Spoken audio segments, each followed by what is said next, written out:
तशा पण मुली येतात आपल्याकडे की लहान वयामध्ये, तर मग त्यांना तर पूर्ण मग फार अवघड जातं समजा लहान मुलीचं, कारण तिला जास्त बोलता पण येत नाही आणि ते भावना पण तिच्या व्यक्त करता येत नसतात. त्यावेळेस एक आई होऊन तिची मैत्रीण होऊन त्यावेळेस मग तिला हाताळावं लागतं.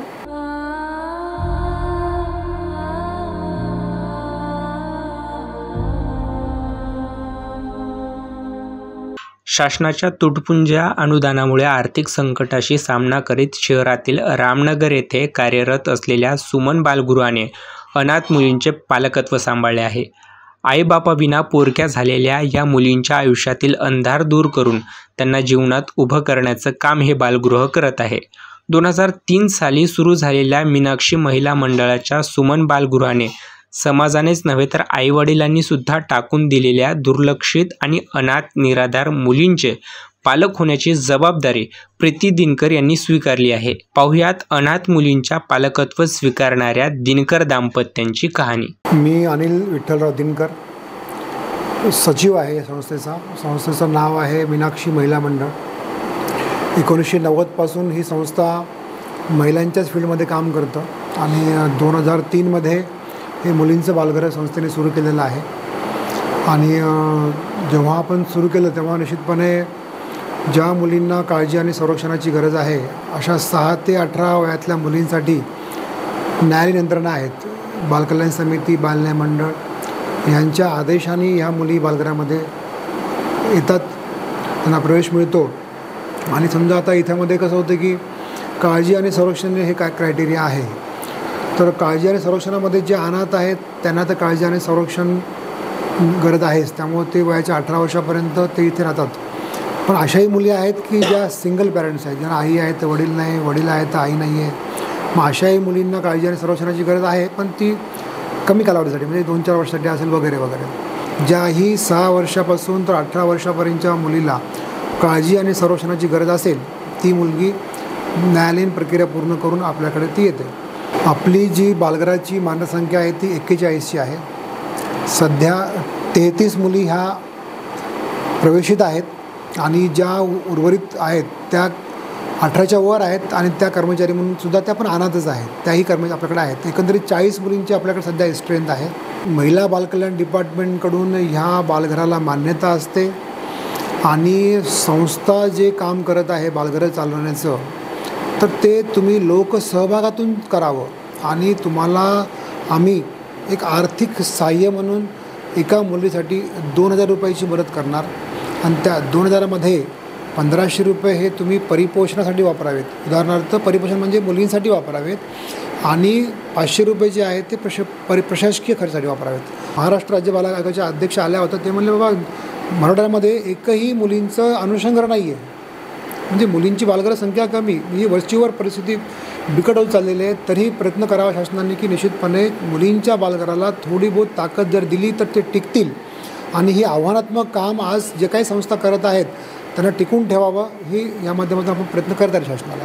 मीनाक्षी महिला मंडळाची स्थापना 1990 मध्ये काही महिलांनी एकत्र येऊन केली. समाजातील दारिद्र्य, विषमता या बाबी महत्त्वाच्या असताना ज्यांना आधार नाही, त्यांना कोणीही आपलेसं करत नाही, त्या अनाथ निराधार मुलींना त्यांचे आयुष्य उभं करण्यासाठी आपण प्रयत्न करावा असा वसा घेऊन मीनाक्षी महिला मंडळाने सुमन बालगृहाची स्थापना 2003 मध्ये केली. शासनाकडून तुटपुंजे असे मानधन दिलं जात असले तरी त्यातून तेथील मुलींचा खर्चसुद्धा भागत नाही, हेही तितकंच खरं आहे. सध्या सुमन बालगृहात सुमारे 31 मुली आश्रयात आहेत. या मुलींच्या शिक्षण, आरोग्य आणि पुनर्वसनाची जबाबदारी अनिल दिनकर व त्यांच्या पत्नी प्रीती दिनकर हे आपलं काम अगदी प्रामाणिकपणे पार पाडत आहेत. मीनाक्षी महिला मंडळ संस्था आहे आणि मी प्रीती अनिल दिनकर उपाध्यक्ष आहे संस्थेची. आता इथे क्लर्क म्हणून काम पाहते मी, पण आता जास्त वेळ माझा मुलींमध्येच असतो. पूर्ण दिवसभर असते मी त्यांच्यासोबत आणि जे काही अडचणी आहेत, जे काही बोलणं आहे ते सगळं मुलींसोबत असतं माझं. आता हे रेल्वेमध्ये सापडलेल्या किंवा मग भीक मागताना सापडलेल्या, रस्त्यावर काही सापडलेल्या किंवा मग आईवडिलांच्या आहेत पण तिथे मग अडचण आहे त्यांना आणि टीनेजर आहेत काही जण, त्याच्यामध्ये मग आता 16 ते 18 ह्या वयोगटातल्या मुली मग थोडं चॅलेंजिंग मुली येतात.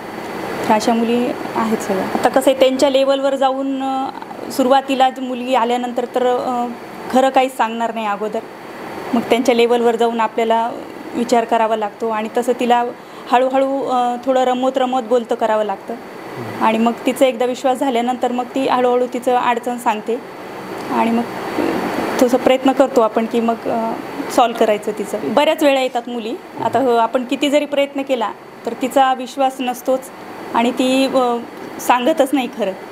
त्यावेळेस मग थोडं हाताळताना बराच त्रास होतो त्यावेळेस, कारण आपण किती जरी समजून घ्यायचा प्रयत्न केला, किती सुविधा जरी द्यायचा प्रयत्न केला तर तिचं मन काही इथं राहायचं नसतं आणि ती रमतच नाही कसल्या प्रकारे. त्यावेळेस मग मुलींना पण त्रास होतो तिचा, की शिव्या देणं, म्हणजे अंगावर मारायला जाणं कर्मचाऱ्यांच्या आणि मुलींच्या पण, आणि वारंवार वाद होतात मुलींचे याचे.